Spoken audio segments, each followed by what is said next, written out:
Welcome to another episode of the Pentacast Podcast. My name is Andrew Bella, your host. Alongside me is nobody. Once again, Ryan has been caught in the thunderstorms of helping people in the medical world. Ryan, we hope to see you soon. Folks, we missed last week. I know we do our best to get every Monday content to you, but while the FBI was raiding our former president's home, I was sick last weekend and scheduling just didn't work out, so we do want to apologize about that. But Ty is back with us, and also we have a guest, Brother Wesley Yawn. Welcome to the podcast. Thank you very much. We're glad to have you. What's going on, guys? Just living the dream while others are dreaming of living. Yep. You should write your own songs. I get that from Tommy Yawn. Ironically, who is Wesley's uncle? Yeah. Yes. That's what I was wondering, since both of y'all work with him, what kind of impression y'all was going to be coming into this podcast with. I was hoping you could shine the light for us on what makes him tick, because he is such a character. Tommy Yawn has been on our hit list to get on this podcast for quite some time. You can't get him off the river. Can't get him out of the woods. That's true. He works in Douglas. He's there for 9 hours, and he is home the rest of his life. And so you obviously have good company in your family tree, some not so good. You come from the wilderness. I don't know if you're such an outdoorsman as your dad maybe, or your uncle, or the folks that you grew up with. But, man, I tell you what, your Uncle Tommy is a character. Anybody that knows him, he is a wild man. Some people would call him a river rat. That would be pretty accurate. Some of the stories we heard about him and David, your dad, growing up, just absolutely hilarious, man. Oh, my goodness, some of the things. Some of them probably don't need to be told. Ever repeated again, right? Especially on this podcast. But, man, we're so glad to have you. Do you ever ask Tommy about like how he keeps the numbers on his fish high, like when he comes back from fishing? No. You need to ask him about that sometime. Okay, I will. Offer him a twig to like plug the hole in his live well. That way, the little bitty ones don't swim out. That's how he gets his numbers. Oh man, yeah. I tell you what, he definitely takes it to heart, the fishing, right? Yeah. My goodness. Well, Wesley, it's an honor to have you on the podcast, and Josh is obviously not here. You're in the seat of the goofball, but definitely more serious than Josh.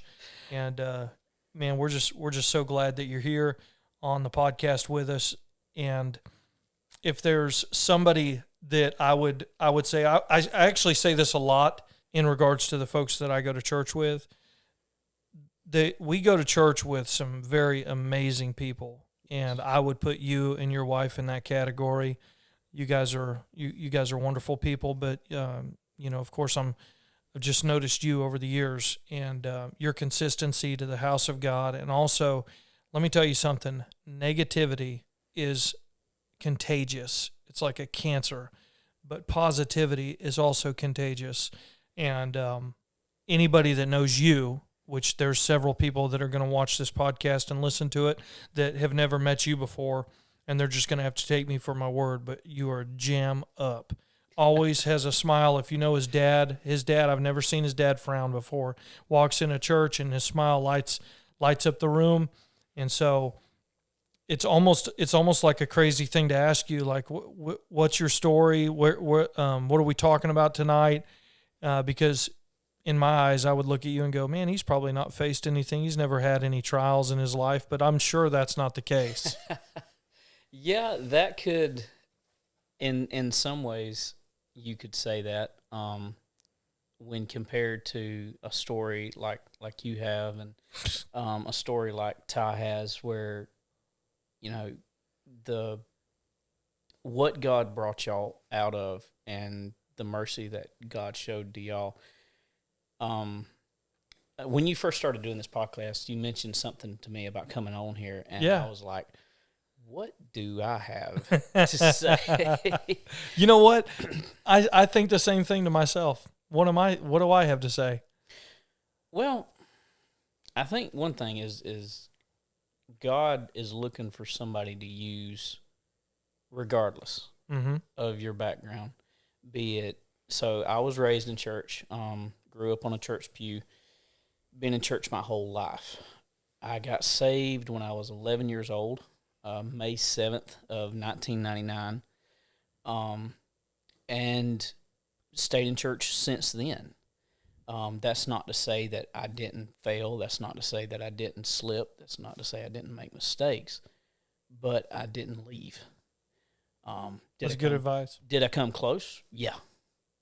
Yeah, and so when you've got people that have stayed in church, I guess the biggest thing that I think about with stuff like this, and what I try to encourage young people to do, is that you don't have to leave church. You don't have to wander out and sin. You don't have to go out into the world. If you've been out there, yeah, come back in. But you don't have to be the prodigal. Mm-hmm. You can be the one that stayed home. Now, granted, Greatest testimony that we have around us. it can be. I would say. Now, you can have the elder brother, problem, Mm-hmm. where he's like, God, you don't. Well, in his case, he was talking to the Father, but he said, you've never given me that, and I've dealt with that. But you don't have to be the prodigal either. Mm-hmm. So I guess that's one thing that if you've never left church, if you've never, and you question whether you even have a testimony. No, you've got a testimony. If God, go ahead. You have a testimony I wish I had, to be honest with you. Even though I got saved at 14 years old, I wish I was growing up in church. My parents are just like yours, in a sense. You have a testimony that people like me wish they had. Yeah. So what's that other side to it, though? Like, so you're sitting in church, you've been raised in church, but there's a drawing effect for you to go get a testimony, because it feels like, what is the thought process there? Do you have that drawing effect? Meaning, did I want to go out into sin so I could say God saved me from it? Or just, I guess, essentially. Did you? No. I think it's a very, very interesting question, because it's something I've always wanted to know. Like, when people look at my testimony, Mm-hmm. or like somebody like yours, it's an evident miracle. Yeah. But then guys like us that have went through absolute, like, storms, Right. which, not saying that you haven't. Oh, I know what you mean, though. But it's like, I would say utter stupidity on my part. His was all happenstance. He had nothing to do with a lot of his trials. Right. Has everything to do with them now. And Sorry. but somebody like you who have been raised in church, it's not like you are immune to problems. No. You face a different kind of problem. You don't face so much the consequences of sin in your life. Because if you stay in church, you don't face the kind of consequences that would come from drug abuse, or that kind of thing. And that's just a example I pulled out of the air. I wasn't trying to indicate anything, but you still deal. Sin is sin. That's right. Whether it's the things that we think of as the far-flung sins of the world that the devil will drag you into, or if it's as simple as hatred or bitterness, or you can go the sins of the heart. Jesus told him at one point, he said, if you are to look and desire, you've committed it already in your heart. So the sins of the heart are just as detrimental as the sins of the world. Mm-hmm. The bad thing about it is you can cover it up with. Well, it all begins in the heart. Yeah. Oh yeah. So, and it's one thing when I talk with young people. It's one thing that I try to. There can come questions about, like, why do we live the way we live? Why do we do the way we do? And I think a lot of that can be answered and pulled back to one simple question: why? Why do you want to do what you're doing, or why do you want to do those things? it's not, the length of the sleeve or it's not that. I don't think as much as go back to the root desire. What is the root of this desire? What's your motive? Yeah, exactly. What's your motive? What is your motive behind this? We did prison ministry for a while before COVID shut everything down. And I remember talking to him one night, and I said, if you really trace sin back, it's got three main roots: the lust of the flesh, the lust of the eye, and pride of life. All sin stems from those. One of those three. One of those three. And from any sin that you want to talk about, it stems from one of those three things. I got saved when I was 11. Which is, it's not as young as some, it's not as old as others. Thankfully, I did get saved when I did. I was hitting that early teenage stage, where things were about to start really pulling on me. And it was right at that stage where you can see a lot of people start making some serious life-changing mistakes. Thankfully, the Lord saved me at that time, not because I'm anything special. It's just that was when the Lord saved me. He had dealt with me before then, at an even younger age. I was thinking, when thinking about coming on here, that the revival that I got saved in, I felt so sorry for the church because they were so long-suffering with me. I'm 11, one of those guys. Yeah, I'm 11 years old, and I'm going down there to the altar every night and squalling my eyes out. and, they have to be thinking, he's 11 years old. What has he got to... But it wasn't clicking with me as far as just... And I did that 2 or 3 nights in a row. And I remember going home the night before. My dad told me, he said, son, when you get down there, pray like you mean business. Don't stay down there with your head buried under your arms. Pray like you mean it. And so the next night we came, and I'd done made up in my mind. I said, I'm gonna get saved tonight. But Brother Gene, and now his name's gonna slip my mind.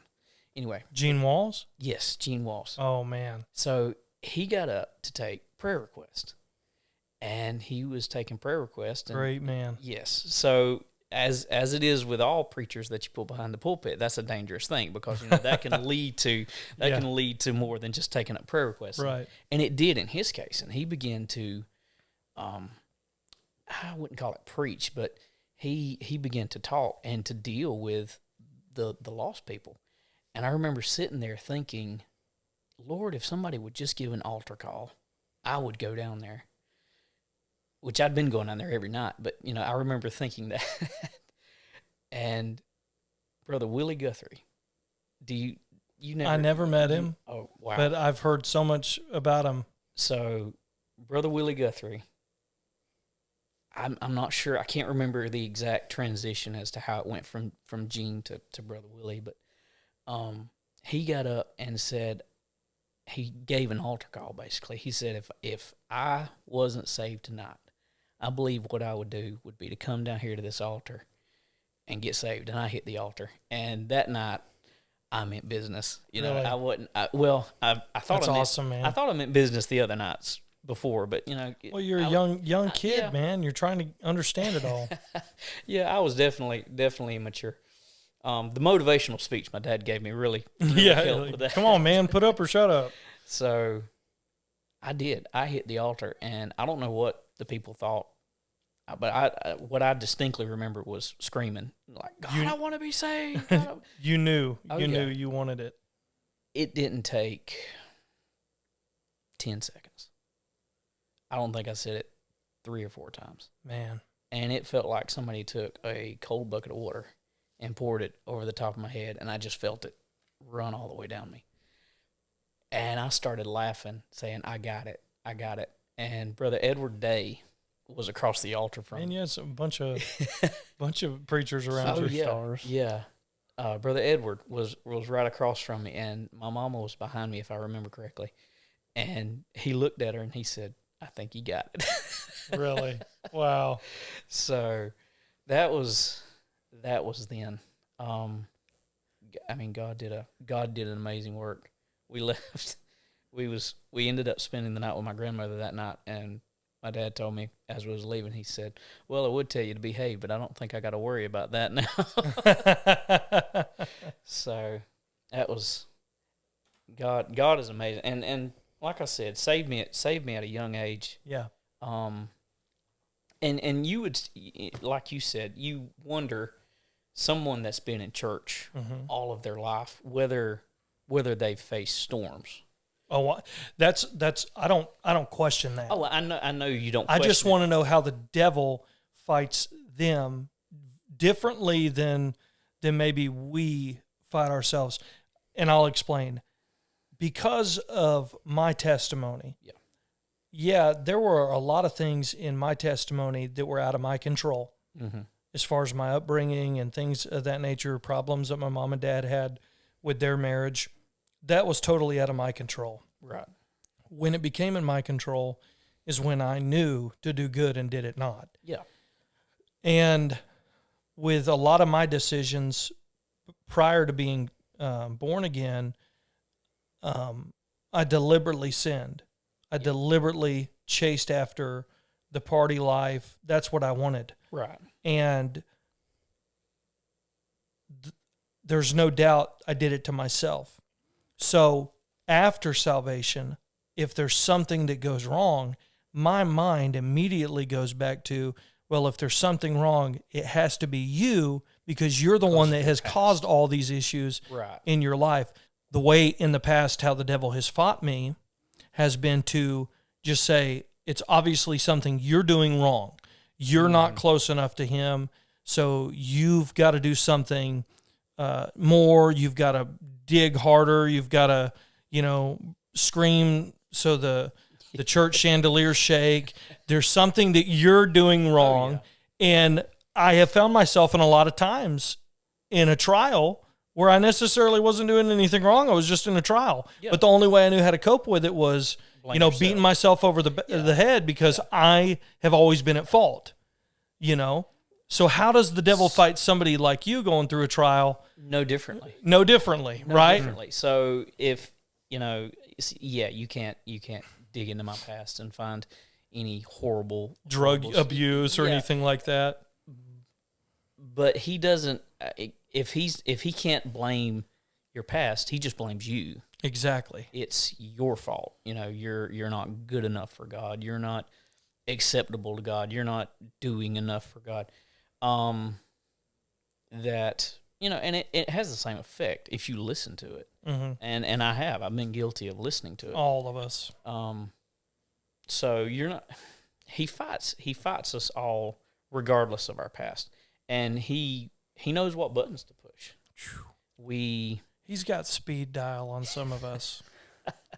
He knows our vulnerable points. Yeah, Ryan always says the devil's like a fisherman.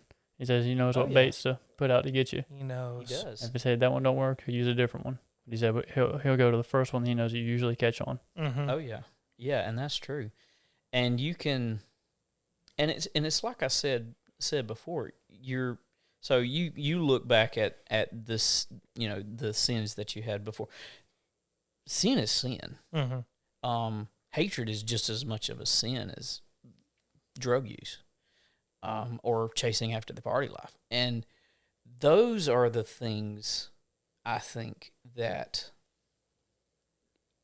the ones that grew up in church, the ones that are raised in church.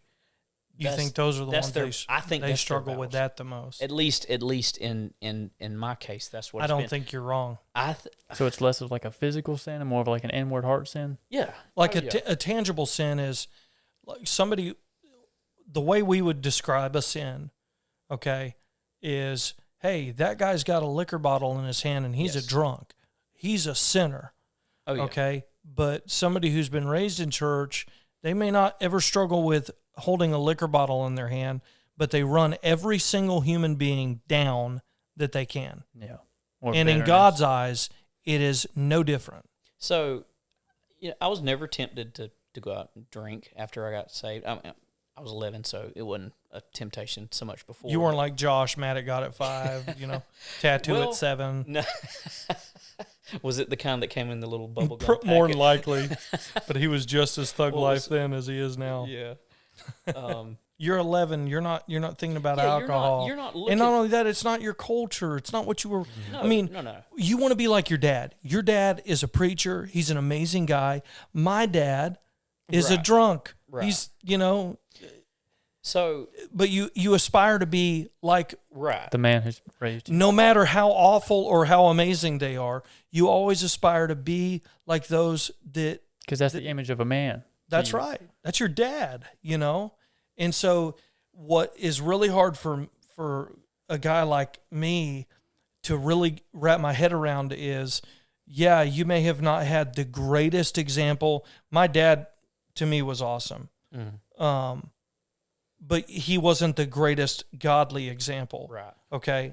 I understand that. He wouldn't be mad at me for saying that. In the Bible, our earthly fathers are always like compared to our heavenly Father. Right. They're always, compared one another. And if I compare my earthly father to my heavenly Father, Yeah. Oh, yeah. Yeah. the only time my heavenly Father loves me is when everything's going all right and the bills are paid and he's got a beer in the fridge. Yeah. But that's not the way God loves. No. And so we already come in with a warped Oh, yeah. relationship with God because of the way we were brought up. So I don't think we're at an advantage or disadvantage with our testimonies because, like you said, it's the same devil. Oh, it is. It's the same devil. He just chooses a different battle or a different way to fight your mind. So if you have a history in sin, he's going to use that. If you have a history in church, he's going to use... Put that against you. Yes. Because churches are full of people, and people make mistakes. People get their feelings hurt and hurt your feelings. People say things and do things that, in hindsight, they look back, well, I really didn't mean it like that. But that, the devil don't care. He's going to take that and he's going to run with it just as hard as he can. And he'll place bitterness and hatred and envy and, if you were serving God better, your life would probably be better like theirs. The whole, I guess you want to call it the Facebook or Instagram type life. Oh, it's awful. Social media, man. So now social media didn't exist when I was a teenager, but the devil still used the same tricks. Yeah. So along those lines, I had been saved for a few years. We had got out and started homeschooling. We'd already started homeschooling when I got saved. So not long after that, a little period of time, we went back into town to get some groceries and stuff like that. And I was sitting in the car and I ended up seeing some people that I had went to school with and walking across the parking lot. And you know how it just jumped on you, it was like, man, they look like they're having such a great time. And, what am I? What am I doing? What do I have?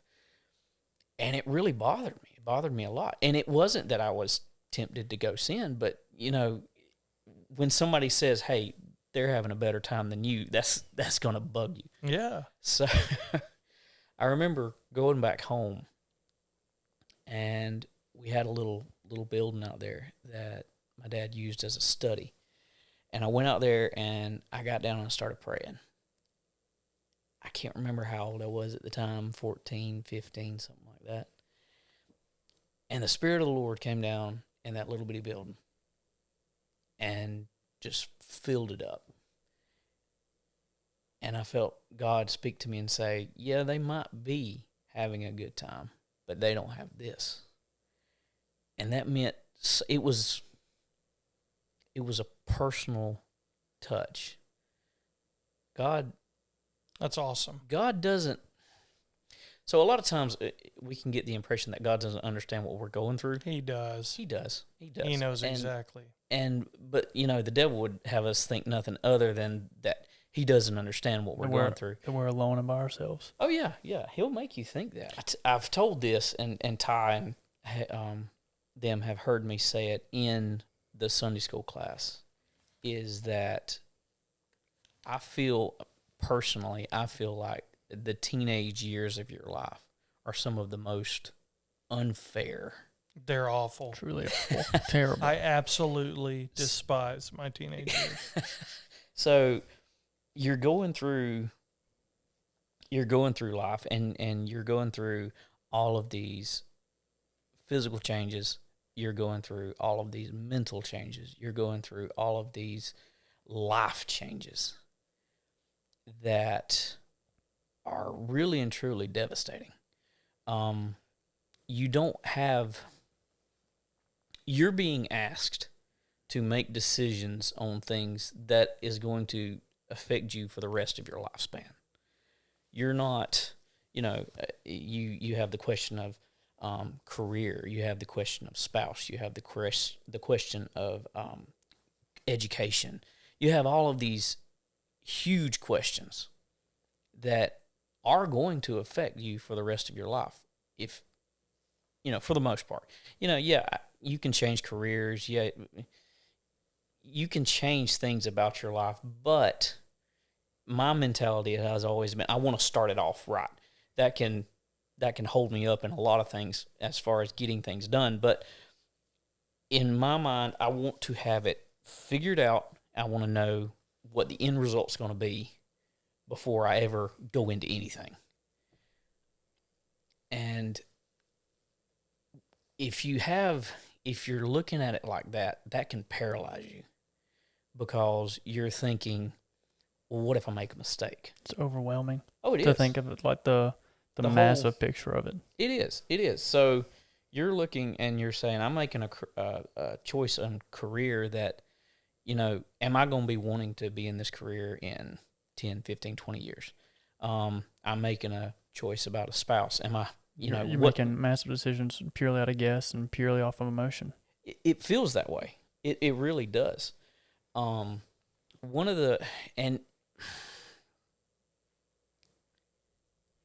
you look at it from that perspective, it can be crippling mentally, because you're not smart.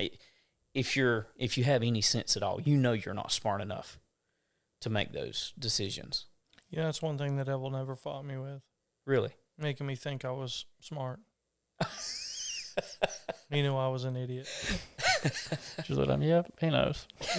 I am not wasting my time with that kid. He is retarded, and he knows it too.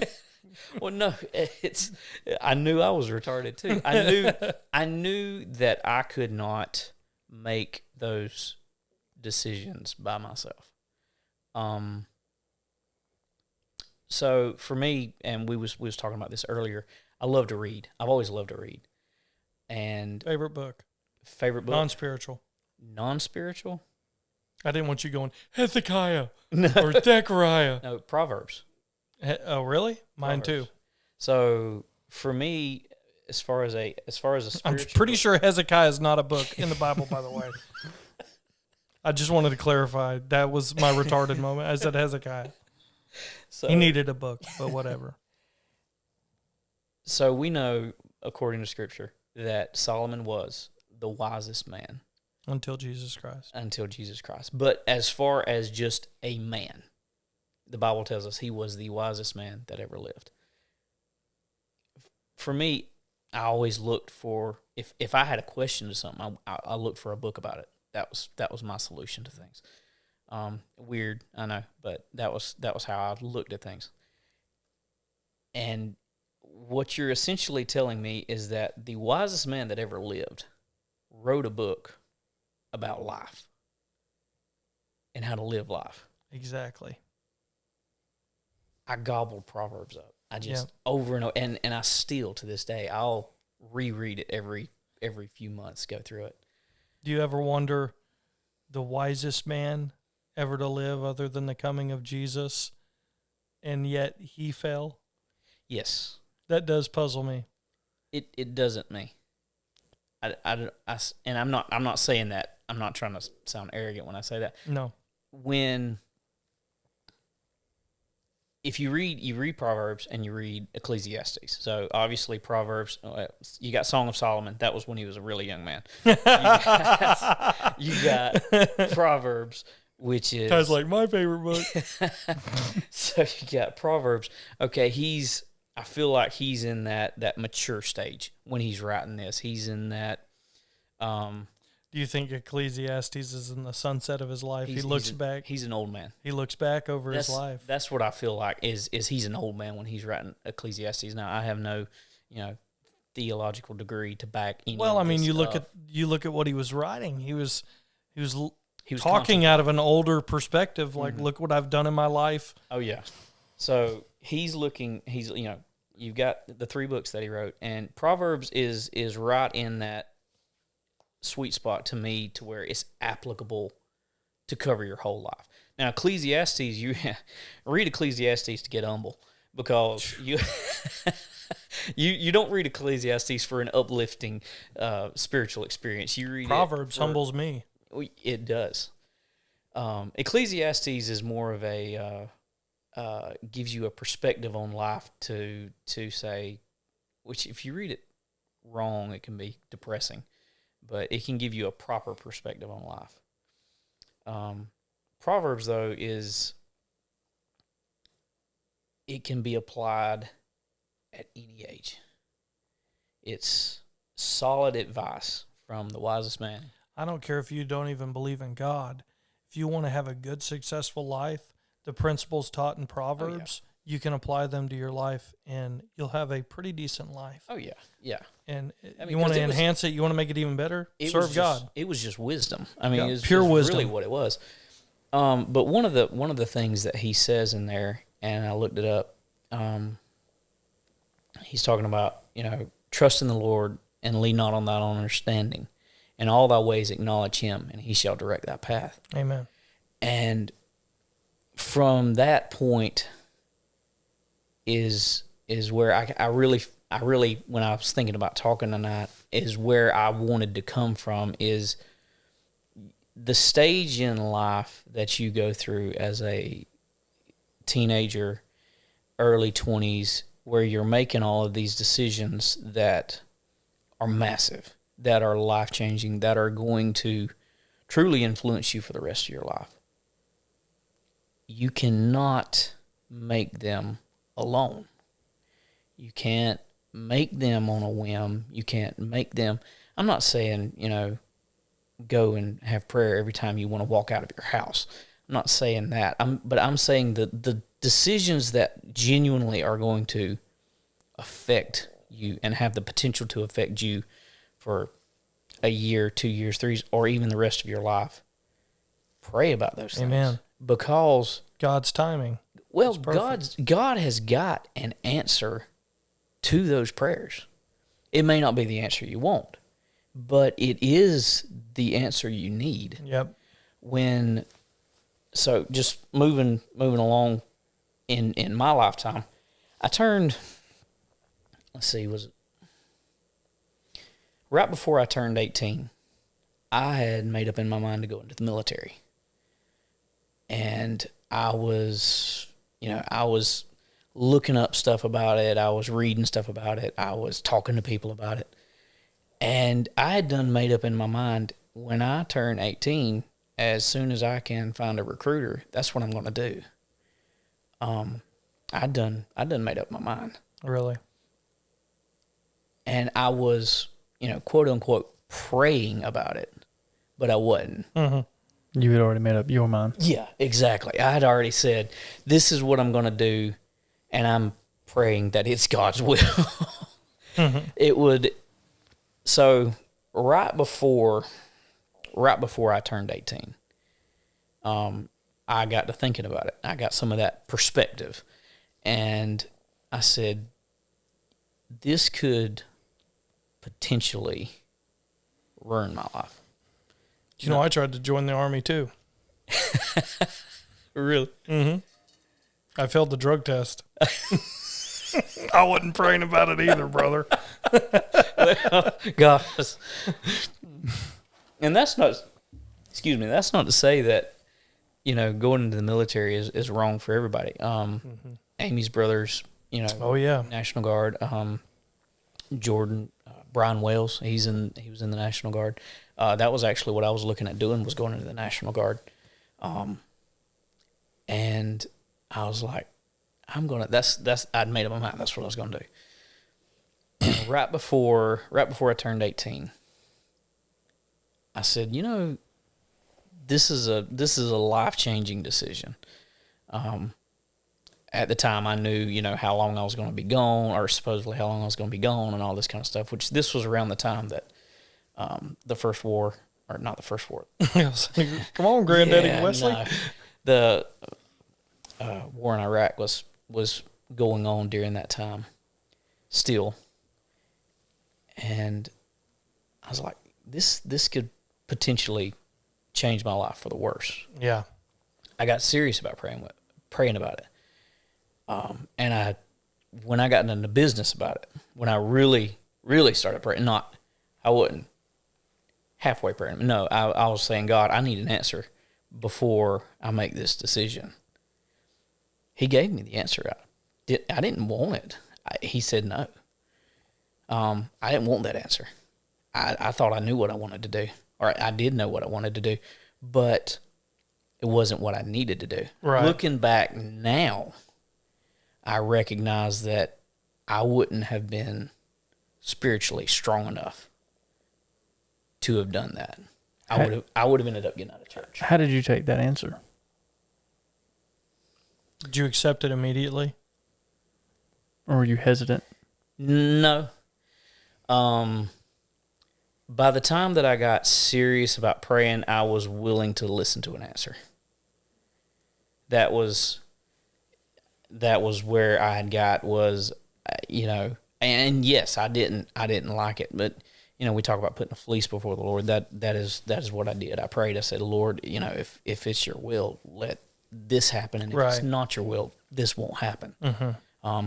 Actually, I tell you what it was. I went looking for a recruiter, and if it's your will, God, He'll be there, and I'll get to talk to him, and if He's not there, it's not meant to be, and He wasn't there. Really? So I accepted it, and I went from there. And you say how did I take that answer?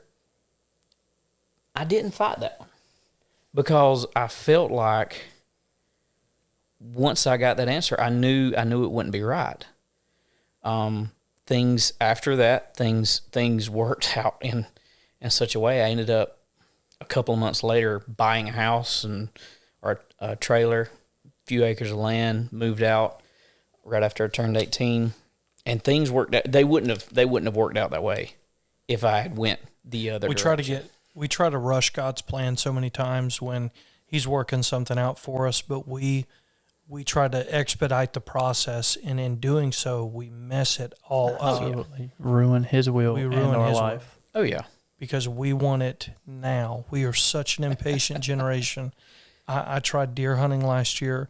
Of course, I'm sure you noticed the monster right behind your head. And, I'm kind of a big deal in the hunting world now.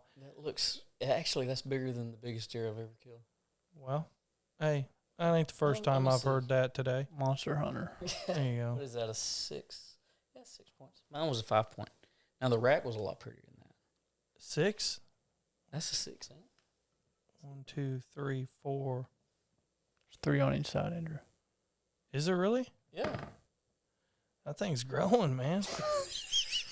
Not just in your stories either. That thing's growing, but everybody gears up for deer season. We're so excited. Mm. We got it on the calendar, and I'm not like that. Mm. I'm like that with basketball. Right. When NBA or college basketball starts up, that's how I am, and that's my guilty pleasure. But we get all excited, and then finally when I get in the deer hunting mood, I immediately sit in the deer stand, and 2 seconds later I'm like, what am I doing? I've got so much stuff I need to be doing right That's now. one reason why I have a hard time hunting. You know, I'll sit there, and the funny thing about it is, if I'm at the house, I'm not going to be doing the things I need to do. But if I'm sitting in a deer stand, You'll I'm be thinking about the all things the you need things to I do. need to get done, and that I could actually be doing them. Even I'm the if I was- same way. But we try to expedite the pleasure. Man, I want it. And then when you get it, you don't even appreciate it, you know? Like, look at your upbringing. We look at you as just a stable, good, godly person, something that all of us want to be. And yet, even in your life, you've said, yeah, God's had to talk to me. He's had to slow me down. He's had to change my ways. Yeah. He's had to change my heart. And so none of us are going to be excluded from the fact that he's still working on us. Oh, yeah. And we had a little testimony service at church this evening. We're recording on Sunday. I don't know when this will air, but we were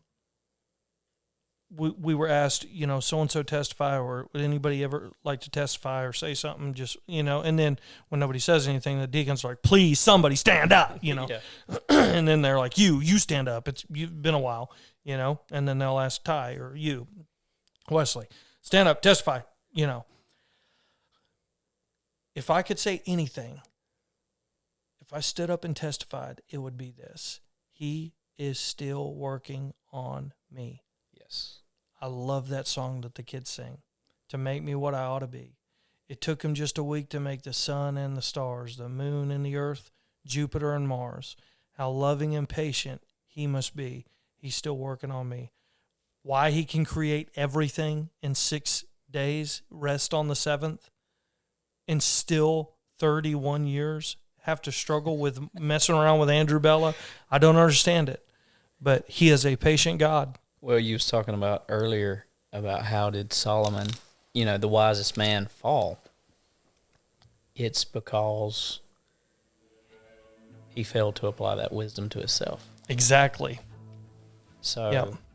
if you've got a question about life, if you've got a question that you're a decision, let me put it like that you're wanting to make about a serious decision in your life, God's got an answer. He's not going to leave you without the answer. If you pray, if you get sincere before God, he'll give you the answer you need. May not be the answer you want, but he'll give you the answer you need. That's right. Don't be afraid to talk to God, to be looking for that answer, because he's already got it. He just needs you to get serious enough to ask about it. And then be willing to take it. Exactly. Wesley, thank you so much for joining us on this podcast. Ty, always good to see you. Maybe these two bums that we call friends will be back soon. But Wesley, you live right across the woods from me. I hope this isn't the last time you join me. We'll see. Thank you for I've tuning enjoyed it. in. I've enjoyed it. Thank you so much for tuning in to this episode. We hope it blesses you. Thank you so much. Have a great week. Over and under.